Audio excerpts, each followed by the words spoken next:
और ये सब गोल गोल बहुत घुमा रहे हैं। वो कह रहा उससे बात करो, वो कह रहा उससे बात करो। मुझे बहुत परेशान कर रही है। यहाँ मुझे खाने पीने की दिक्कत है।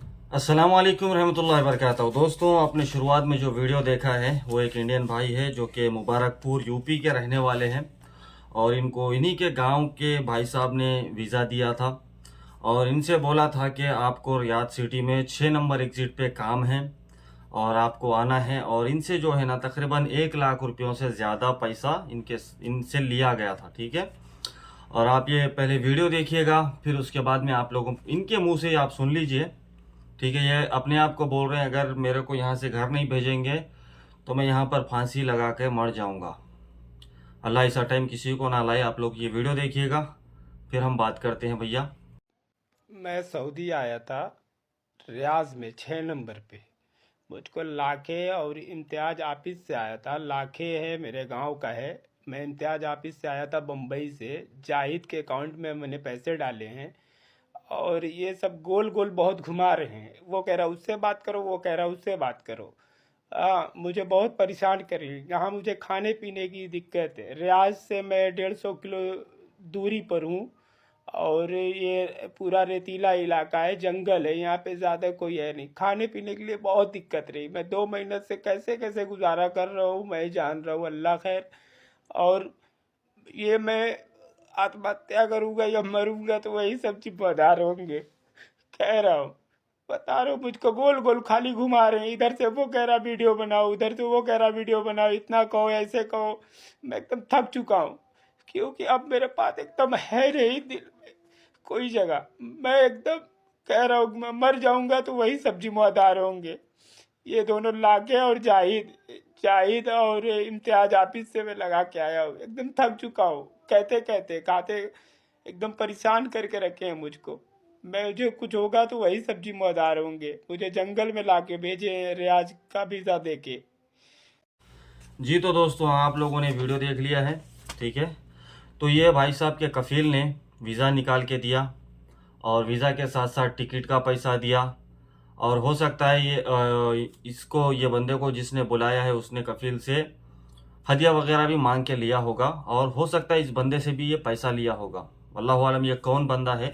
बता रहे हैं कि किसी और एक भाई ने वीडियो बनाया इनका, वो बता रहे हैं कि इनके गांव का ही बंदा है और उनको बोला था सिटी में। तो भैया देखो यहाँ धोखा कैसे होता है, मैं आप लोगों को क्लियरली बता देता हूँ।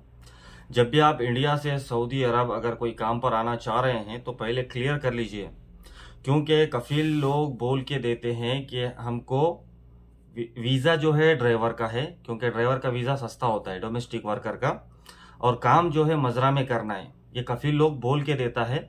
लेकिन ये जो एजेंट होते हैं ना, ये मैं बहुत बार बता चुका हूँ ये बात, एजेंट लोग कभी नहीं बताते कि मजरा में काम है और आपका वीज़ा ड्राइवर का है। ठीक है, तो ये लोग झूठ बोल करके बंदे को बुला लेते हैं और पैसा इतना ले लेते हैं बंदे से। अब नया नया बंदा, उसको कुछ पता नहीं होता है, वो जाहिर सी बात है जैसे बाहर का यानी सऊदी का वीज़ा सुनेगा तो वो पैसा भरने के लिए रेडी हो जाएगा, तो वो भर देता है। एक तरीका ये होता है। और एक दूसरा क्या होता है, जब आपका कफील आपको बुलाता है, कफील भी धोखा देते हैं, ऐसा नहीं है कि कफील धोखा नहीं देते। कभी कभी ऐसा भी होता है जब बंदे को बुलाते हैं, अगर वो बंदा गाड़ी नहीं चला रहा है सही, ठीक है, अगर वो गड़बड़ कर रहा है या सडनली ब्रेक मार रहा है या गाड़ी चलाने में डर रहा है, तो वो बंदे को भी ले जा करके मजरे में डाल देते हैं। ठीक है, ऐसे होता है। तो अब ये भाई साहब की जो कहानी है ना, कहानी यानी कि ये रियलिटी है।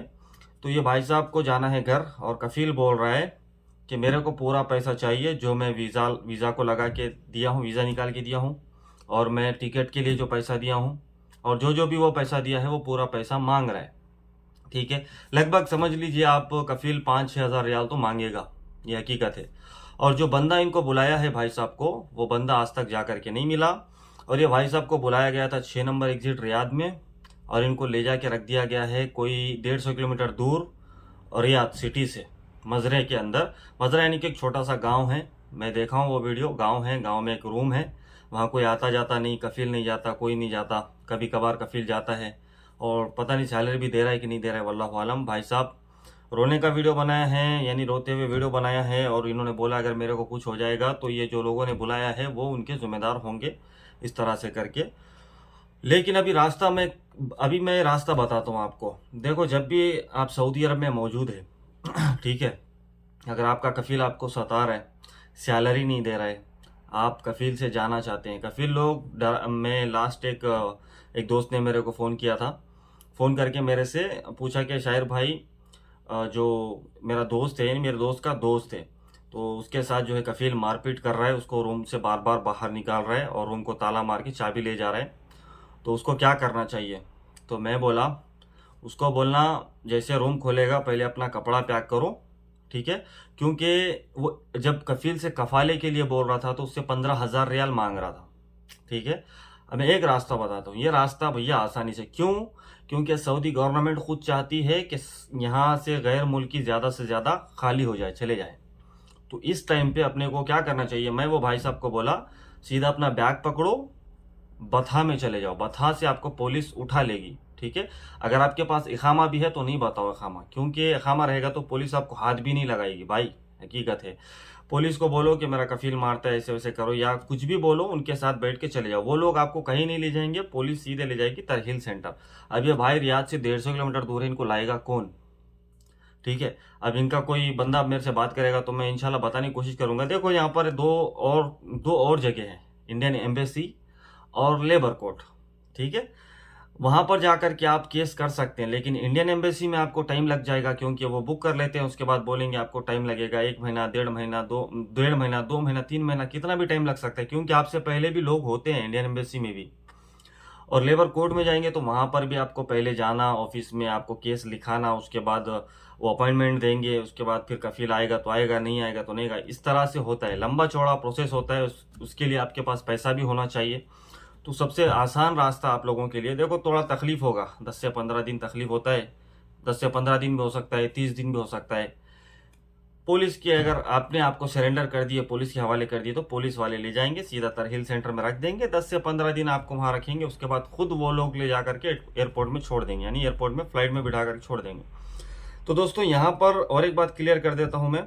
अब देखो ये भाई का वीडियो देखने के बाद मैं ये सब सुना रहा हूँ आपको, क्योंकि आप सऊदी अरब से घर कैसे जा सकते हो बिना कफील को बोले, बिना कफील को बताए, और बिना झगड़े मसले किए, बिना एम्बेसी को विजिट किए इंडिया सऊदी अरब से किस तरह जा सकते हो आप। तो मैं रास्ता बता रहा हूँ, ठीक है। लेबर कोर्ट में जाएंगे तो टाइम लगेगा, एम्बेसी में जाएंगे तो टाइम लगेगा, एक ही रास्ता है, अपने आप को सरेंडर करो पुलिस के हवाले।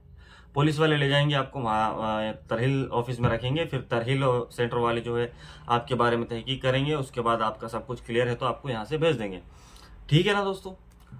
तो देखो ये भाई जो है अब ये उतना दूर बैठे हुए, इनके साथ क्या होगा वल्लाहु आलम, इनकी हेल्प कैसे करना चाहिए मेरे को नहीं समझ में आ रहा है। अब यूपी वाले कोई लोग हैं जाके ला सकते हैं, इनको ला करके कुछ कर सकते हैं तो ये हो सकता है, लेकिन मैं तो कुछ नहीं कर सकता हूँ भैया। किसी भाई ने रिक्वेस्ट किया था कि भाई के बारे में वीडियो बनाओ, तो भैया जब भी आप वीज़ा ले रहे हैं, चाहे वो गांव वाला रहने दो चाहे कोई भी रहने दो, जब तक क्लियर नहीं कर लेते तब तक वीज़ा नहीं लियो, ठीक है। इस तरह से आके फंसने से अच्छा है आप वहीं पे मिर्ची रोटी खाओ, घर पे जो भी बनता है वो खाओ, वहीं पे रहो, अच्छा रहेगा। लेकिन इस तरह से आके फंसना कोई अच्छी बात नहीं है, ठीक है। ये वीडियो को शेयर करो, और ये वो लोगों को शेयर करो जो सऊदी अरब आना चाहते हैं, क्योंकि सऊदी अरब आने के बाद में ये हालत हो जाती है, कभी कभी सबके साथ नहीं होता है। आपने देखा होगा लास्ट टाइम मैंने एक वीडियो बनाया था कि एक बंदा गायब हो गया है 2016 से या 18 से, उसका आज तक पता नहीं है। इंडियन एम्बेसी वालों ने तो बोल दिया वो चला गया, ऐसे होता है, ठीक है। तो अब ये भाई को जो है, अगर कोई ये वीडियो देख रहा है भाई का बंदा, तो भैया ये उनको जो है तरहील सेंटर भेज सकते हैं, वही एक आसान रास्ता है, ठीक है। मैं जो दोस्त का बता रहा था, तो वो जो बंदा था सीधा बैग पकड़ा अपना और बथा चला गया, बथा जाने के बाद बथा में उसको पुलिस ने पकड़ लिया, पुलिस ले गई तरहील सेंटर, अभी तक वो जेल में है, और वो जेल से कब जाएगा क्या जाएगा वल्लाहु आलम। लेकिन एक बात है दोस्तों, सऊदी अरब से जब आपको तरहील सेंटर से भेजा जाता है तो इंडिया छोटा कंट्री नहीं है, इंडिया में बहुत सारे स्टेट है, ठीक है। तो इंडिया में आपको खास करके ज़्यादातर दिल्ली एयरपोर्ट या यूपी का कोई एयरपोर्ट या फिर केरला का कोई एयरपोर्ट में ही आपको भेजेंगे, या कर्नाटक का कोई एयरपोर्ट, या हो सकता है तेलंगाना का एयरपोर्ट, कहीं पर भी ये भेजेंगे, क्योंकि जो टाइम पे आपको एयरपोर्ट ले जाएंगे उस दिन जो भी फ्लाइट जाएगी इधर से वो फ्लाइट में बिठा करके भेज देंगे, ठीक है। और टिकट का पैसा आप लोग अगर सवाल करोगे टिकट का पैसा क्या देना पड़ेगा क्या करके, हो सकता है देना पड़ेगा, हो सकता है ना देना पड़े, ठीक है, क्योंकि सऊदी गवर्नमेंट खुद चाहती है भाई कि यहाँ से लोग खाली हो जाए। ठीक है, अगर आपको कफील सता रहा है, सैलरी नहीं दे रहा है, तंग कर रहा है, परेशान कर रहा है, मार रहा है, तो आप बिल्कुल सीधे सीधे पुलिस को फोन करो, पुलिस खुद उठा के ले जाएगी। या आप हो सकता है आप बथा तक जा सकते हो, बिंदास जाओ, आपको अपने आप को सरेंडर करना है, पुलिस पकड़ेगी तो बहुत ही अच्छी बात है। ठीक है, देखो मैं ये मत बोलना कि शायर भाई तुम ये क्यों रास्ता बता रहे हो, तो ये आसान रास्ता है भाई, इसके अलावा कोई रास्ता नहीं है। मैं ये रास्ते से 3 लोगों को भेजा हूँ। ये एक ऑफिशियल तरीके से है, क्योंकि आप खुद पुलिस को अपने आप को हवाले कर रहे हो। पुलिस अपनी गाड़ी में बिठा करके आपको तरहील सेंटर ले जाएगी, तरहील सेंटर वाले जेल में रख के आपके बारे में तहकीक करेंगे, सब कुछ क्लियर करेंगे, फिर आपको तरहील सेंटर से सीधा एयरपोर्ट छोड़ेंगे और आपको इंडिया की फ्लाइट में ही बिठा कर भेजेंगे, कोई और फ्लाइट में बिठा कर नहीं भेजेंगे। एक ऑफिशियल तरीका है।